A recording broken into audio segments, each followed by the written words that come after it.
우리 먼저 하나님의 귀한 말씀 고린도후서 4장 16절부터 18절 말씀을 함께 보겠습니다. 고린도후서 4장 16절로 18절입니다.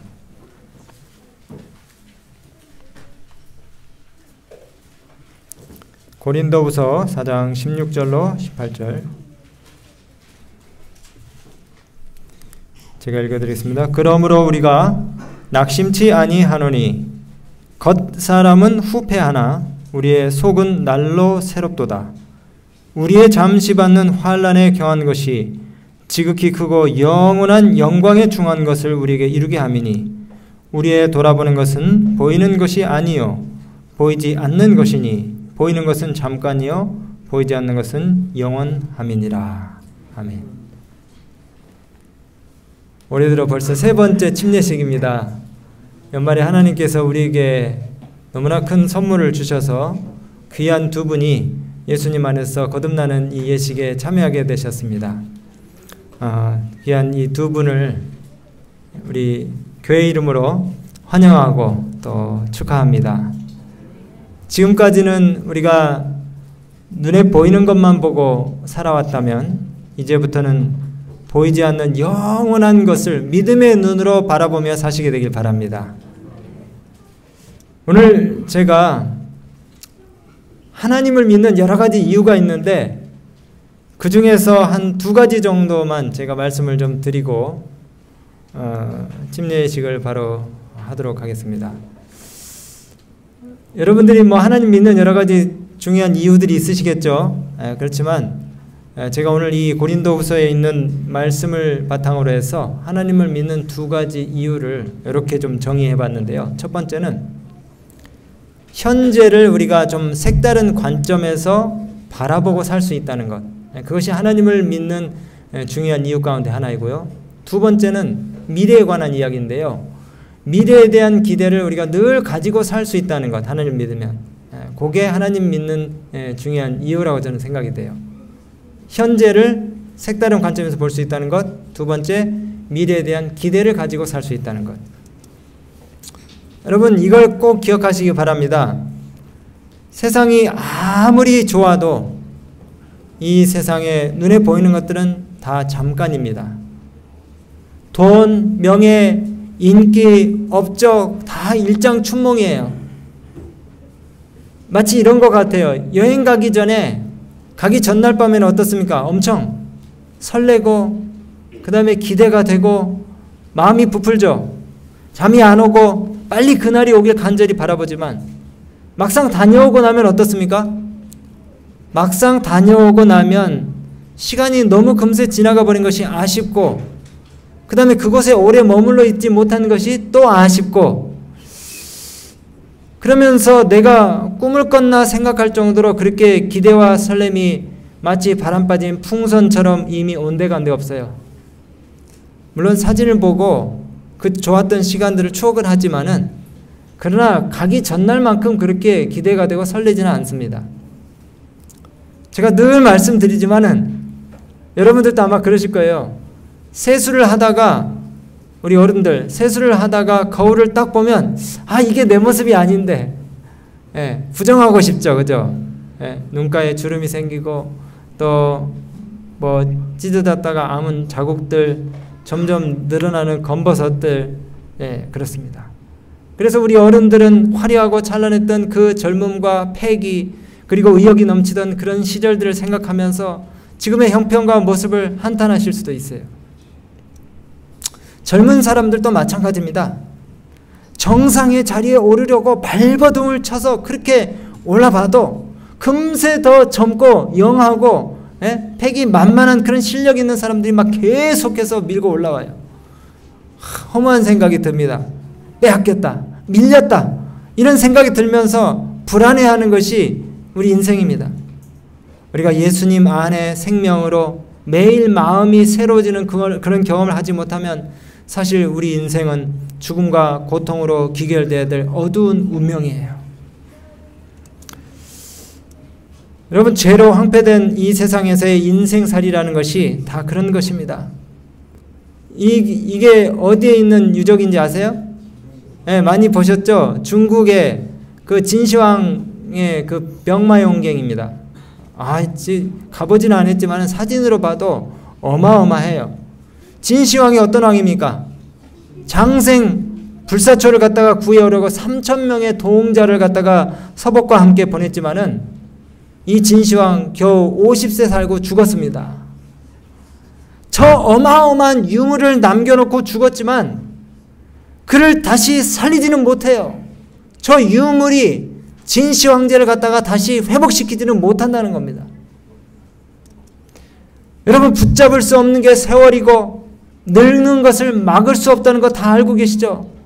우리의 늙어감을 탄식한 탈로가 한 소절 읊어대겠습니다. 제가 오늘 한 손에 막대 들고 또 한 손에 가시 들고 늙은 길 가시로 막고 백발은 막대로 막으려고 그랬는데 막아보려고 그랬는데 제 먼저 알고 지름길로 와버렸네.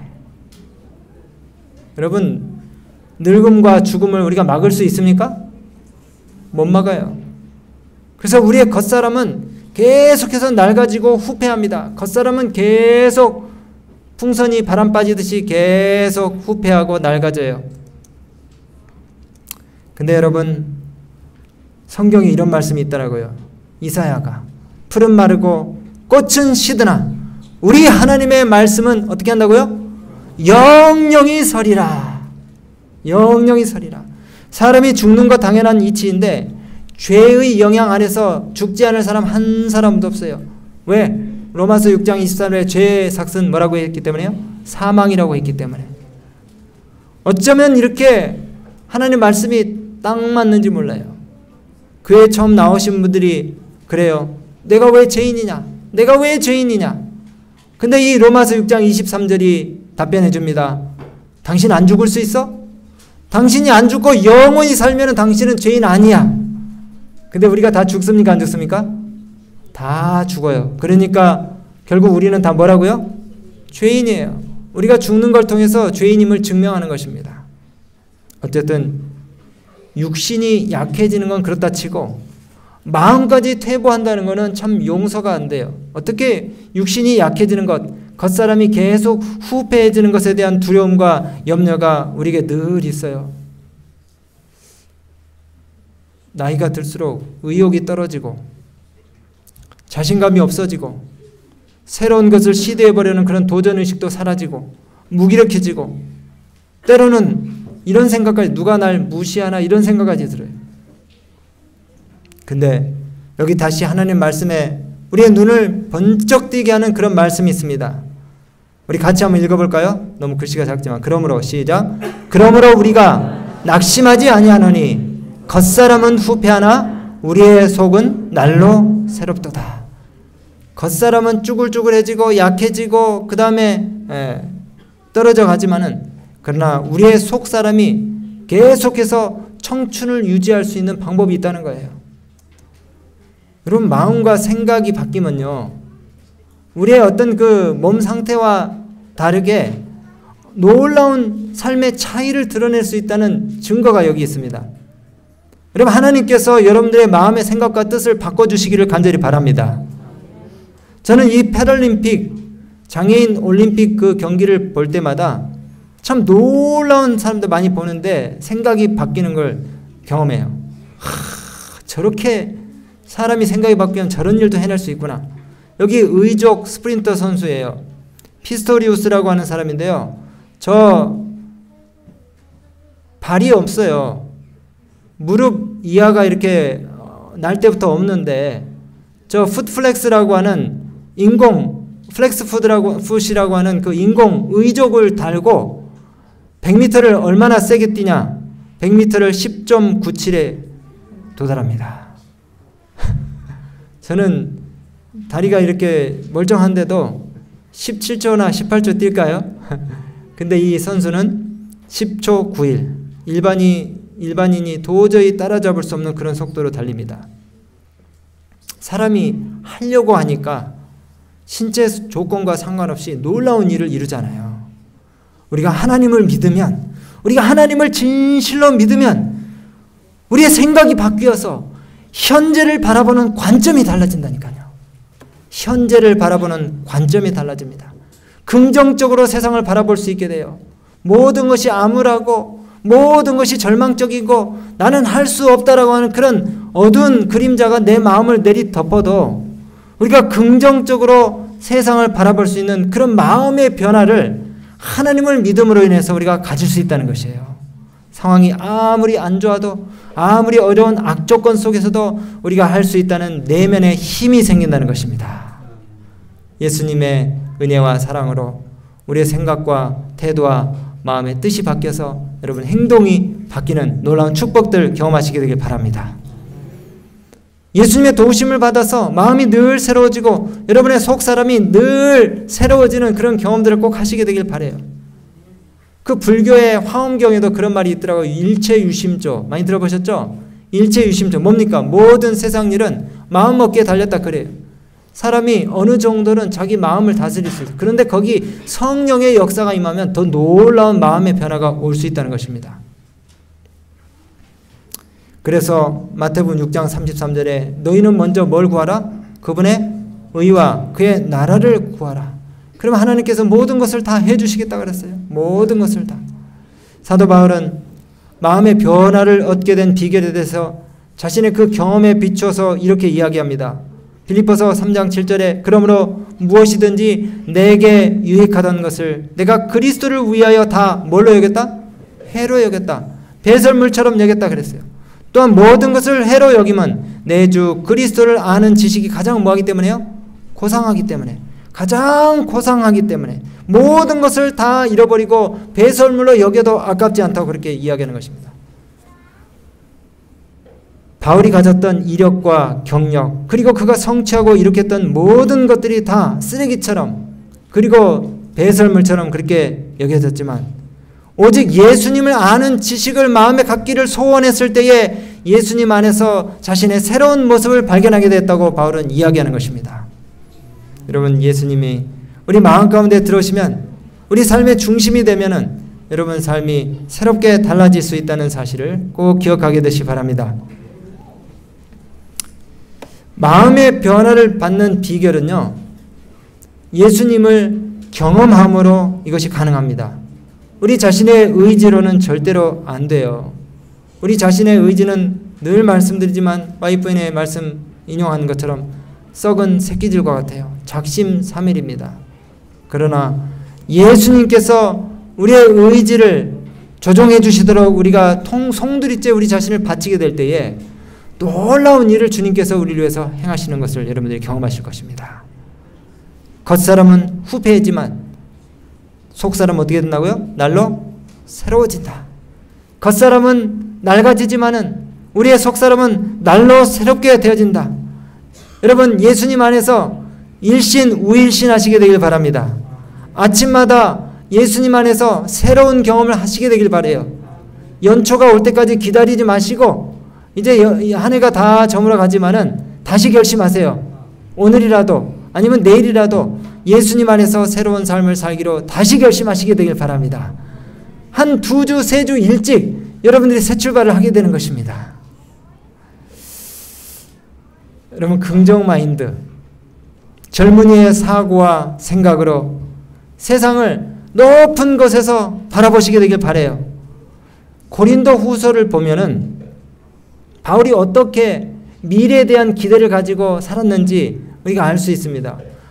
여러분들이 고린도 후서 1장을 펴서 그 형광펜을 가지고 마킹을 한번 해보세요. 거기 자주 등장하는 단어들이 이런 겁니다. 환난, 고난, 걱정, 근심. 환난, 고난, 걱정, 근심이라는 단어가 엄청 많아요. 어떻게 여러분들 개인의 삶을 한번 돌아보세요. 여러분도 여러분들의 저서를 쓰라 그러면은 거기에 기쁘고 즐겁고 행복했다는 말보다 환난, 걱정, 고난, 근심, 염려 이걸 더 많이 쓰시겠어요? 뭘 더 많이 쓰시겠습니까? 행복했다, 만족하다 이런 말보다는 걱정스러웠다, 염려가 많았다, 힘들었다, 고달팠다 이런 말을 더 많이 쓰시겠죠. 그냥 생존하기 위해서 우리가 사는데도 그런데 복음을 전하기 위해서 이 바울 선생님이 얼마나 많은 염려와 근심과 걱정과 또 고난을 당했는지 몰라요. 환난을 당했는지 몰라요. 고린도서의 이 내용은 그리스도인의 삶의 실존 자체가 환난과 걱정과 염려와 밀접한 관계가 있다는 사실을 보여줍니다. 왜냐하면 이 세상이 그리스도를 알지 못하기 때문에. 그리스도인들은 세상에 내버려져 내동댕이 쳐졌을 때에 더욱 환난과 염려와 고난과 근심과 걱정을 당하며 사는 것이에요. 그런데 이런 환난에는 반드시 하나님의 위로하심이 주어진다는 사실을 기억해야 합니다. 바울은 특별히 복음을 증거하다가 극심한 환난을 여러 번 당했지만 그 가운데서 하나님의 위로하심을 경험했다고 기록하고 있어요. 여러분, 좀 전에 제가 고린도 후서에 있는 말씀을 어떤 단어에 마킹을 하라고 말씀드렸습니까? 환난, 근심, 걱정, 염려라 그랬죠? 그 다음에 이제 혹시 빨간 펜이 있으시면 거기에다가 여러분들 이 단어를 만날 때에 한번 마킹을 해보세요. 위로라는 단어가 정말 또 많이 나옵니다. 환난, 근심, 염려, 걱정, 고난 이 단어들 못지않게 많이 나오는 단어가 위로예요. 위로. 거기에 뭐가 있다고요? 하나님의 위로하심이 있습니다. 하나님의 위로하심을 바울이 이런 극심한 환난 가운데서 많이 경험했다는 것이에요. 내가 그리스도를 위하여 약한 것들과 능욕과 궁핍과 곤란을 기뻐하노니 이는 내가 약할 그때에 곧 강함이니라. 하나님을 굳건히 의지했을 때에 거기에 위로가 있었고 그 어려움들을 이겨낼 수 있는 강력한 힘과 용기가 주어졌다는 것입니다. 여러분, 우리가 당장 닥친 형편과 또 그 상황만 생각하면은 낙심하지 않을 수 없는 그런 순간들이 많이 있어요. 제가 3년 전에도 이야기를 드렸던 것 같은데 중3 때였어요. 저녁 도시락을 먹고 자율학습을 하기 전에 땅거미가 질 때 친구들이랑 늘 하던 대로 그 운동장에다가 오징어를 그려놓고 게임을 했어요. 오징어 게임. 친구들이 한참 재밌게 오징어 게임을 하고 있는데 어떤 친구가 그 교무실 쪽에서 막 허겁지겁 달려오더니 제 옆에서 즐겁게 놀고 있던 친구한테 딱 이렇게 얘기하는 거예요. 상기된 얼굴로. 야, 관식아, 네 아버지 돌아가셨대. 아니, 이 중학교 4학년 철없는 학생한테 아버지 돌아가셨다는 청천벽력 같은 이 소식을 그냥 힘없이 그렇게 전달을 했는데 아이가 완전히 사석이 되는 거예요. 그리고 이제 계속 말이 이어지는데 네 어머니도 돌아가셨대. 네 형도 죽었대. 그러니까 이 아이가 얼굴은 사색이 됐는데 너무 기가 막히니까 멍하니 아무 말도 못하고 울지도 못하더라고요. 울지도 못해요. 아니, 이게 무슨 전쟁통도 아니고 작은 형 하나만 남겨놓고 다 죽었다는 거예요. 교통사고로 한날 1시에. 너무나 충격적인 상황이 뜬금없이 너무 어린 아이에게 갑작스레 닥친 것입니다. 여러분, 우리가 살다 보면 종종 이런 경우들 많죠. 오늘 우리가 교회에서 참 우리 믿음의 가족들 위해서 기도해야 되는 그런 그 가족들도 많이 있습니다. 지금 오늘 또 몸이 불편해서 못 나오신 분들이 여러 분 계시고 또 우리 당장 우리 사고 당하신 우리 또 구미애 집사님 또 따님도 계시고 하는데 우리가 처한 현실들만 생각해 보면 정말 그래요. 참 치열하고도 복잡하고 염려와 불안으로 가득 찬 그런 삶을 우리가 살고 있지 않습니까? 그런데 상황과 여건이 좋지 않아도 마음은 희망 속에 거해서 우리가 살아야지. 안 그러면 당장 진짜 죽고 싶은 생각이 들어서 야, 죽자. 우리 그냥 차라리 죽자. 죽는 게 나을 것 같아. 이런 말을 해야 될 사람도 있을 거예요.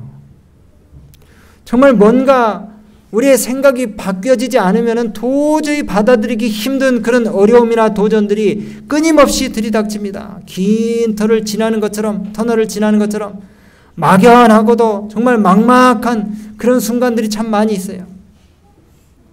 그런데 바울은 여기 복음을 인해서 아까도 말씀드린 것처럼 고린도후서의 환난에 대해서 9번이나 언급하는데 그 대신에 위로에 대한 단어를 10번을 쓰고 있어요. 환난보다 위로와 관련된 단어가 더 많아요.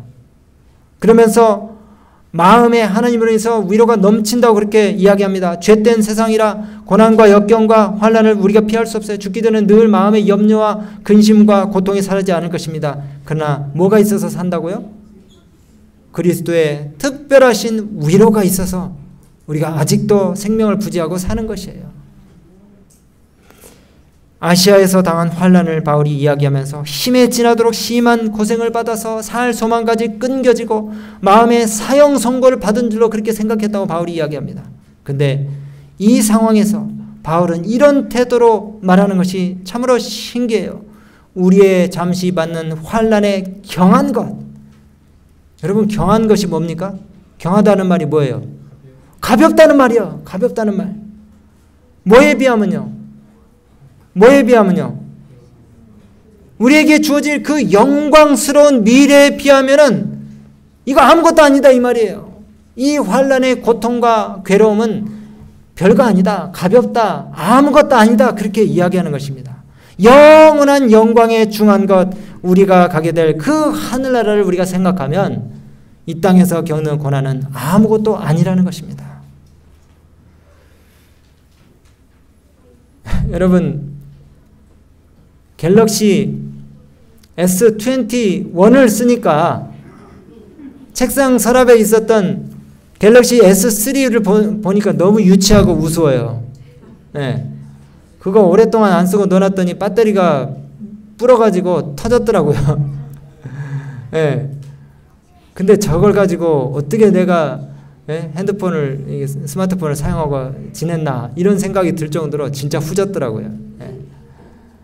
여러분, 좋은 것을 경험하고 맛보면은 그보다 못한 것들은 아무것도 아닌 것처럼 생각되잖아요.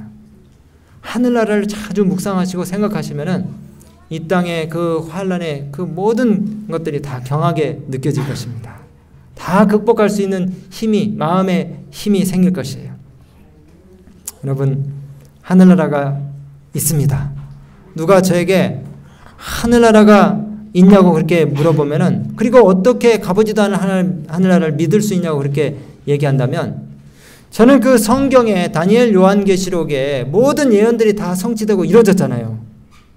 그리고 하나님의 말씀이 진리이고 무오류의 절대적인 하나님의 그 살아있는 말씀이라는 사실을 믿으면은 이 성경이 말하는 그 하늘나라를 충분히 믿을 수 있다고 저는 말할 수 있어요. 성경의 하늘나라 뭐라고 얘기했습니까? 애통하는 것이나 곡하는 것이나 사망이 없어요. 사자들이 어린 양과 뛰놀고 독사굴에 어린이가 손을 넣어도 물리지 않는 참 사랑과 기쁨의 나라, 그 나라가 우리가 가게 될 하늘나라입니다. 12가지 생명나무가 실과를 맺히고 예수님과 함께 유리바닷가를 거닐 수 있는 그곳이 하늘나라인데, 오늘 침례받으신 두 분이 꼭 하늘나라에 가시게 되길 바랍니다. 이 땅에서의 모든 염려와 근심과 걱정, 그동안에 살아오셨던 그 굴곡진 그런 인생의 모든 과거들을 다 정리하고 우리가 예수님과 함께 구름을 타고 하늘나라를 갈 것입니다. 그리고 하늘 유리바닷가를 거니면서 모세와 어린 양의 노래, 경험의 노래, 구속의 노래를 영원토록 부르는 그 행복한 순간이 올 것이에요. 우리가 소풍 가기 전날에 가슴이 설레고 마음이 들뜬 것처럼 그 하늘나라 갈 때 우리가 너무 기쁘고 행복해서 정말 하나님의 사랑 마음껏 찬양하며 우리가 하늘 여행을 할 것입니다. 하나님의 축복이 오늘 침례 받으시는 두 분에게 함께 하시고, 또 오늘 우리 침례식을 지켜보시는 모든 분들이 예수님 안에서 다시 거듭나는 그런 경험을 하시게 되길 바랍니다. 어저께 우리 설교 말씀, 우리 장로님 말씀을 통해서 들으셨죠?